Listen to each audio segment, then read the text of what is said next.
Good morning सबाइके welcome to my blog. तो आज के आमी कोनो माने भिडियो शेयर करछि ना। आज के आमी तोमादेर साथे एकटा छोट्ट रेसिपि शेयर करछि। रेसिपिटा होच्छे आमी ब्रेकफास्टे जे ओट्सের খিচুড়িটা বানিয়ে খাই সেটা কিভাবে বানাই সেটাই তোমাদের সাথে শেয়ার করছি। তো দেখতেই পেলে একটা বোলের মধ্যে আমি শীতকালীন সবজি আমার কাছে আজকে শুধুমাত্র গাজর আর ফুলকপি ছিল। গাজর, ফুলকপি, টমেটো, পেঁয়াজ আর 1-2 কুচি রসুন আমি কুচিয়ে নিয়েছি। অন্যান্য সময় যখন আমার কাছে ক্যাপসিকাম বা পেঁয়াজকলি থাকে আমি সেগুলো অ্যাড করি, যেহেতু আজকে ছিল না তাই অ্যাড করিনি। কড়াইয়ে একদম 2 থেকে 3 ফোঁটা তেল দিয়ে আমি ওগুলোকে হালকা নেড়ে চেড়ে একটুখানি নুন দিয়ে দেবো, তাহলে তাড়াতাড়ি সেদ্ধ হয়ে যাবে। যেহেতু তেলটা অল্প ওই জন্য আমি নুনটা আর হলুদটা দিয়ে একটা ছোট বাটি দিয়ে চাপা দিয়ে দেবো, কারণ চাপা না দিলে সেদ্ধ হতে সমস্যা হবে, কারণ ওটস খুব তাড়াতাড়ি সেদ্ধ হয়ে যায়।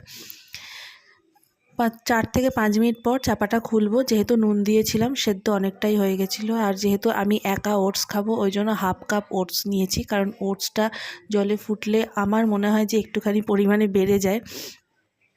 তো আমি যেইটুকুনি খেতে পারবো সেইটুকুনি মতো আমি ওটস নিয়েছি। ওটস নিয়ে ওই ইনগ্রিডিয়েন্টসগুলোর সাথে আমি ভালো করে মিশিয়ে নিয়েছি। আর নুন আর ঝালটাকে ব্যালেন্স করার জন্য আমি একটুখানি গুড় দিয়ে দিয়েছি, যেহেতু আমি চিনি অ্যাড করব না, চিনি খাবো না, সেই কারণে তোমরা চাইলে চিনিও দিতে পারো। গুড় অ্যাড করে আর একটুখানি হলুদ আর একটুখানি ঝাল দিয়ে আমি আর একটুখানি ওটসটা মিশিয়ে নিয়েছি ভালো করে। আর আমি যেহেতু একটু ঝাল ঝাল পছন্দ করি ওই জন্য ঝালটা একটুখানি বেশি পরিমাণেই দিয়েছিলাম।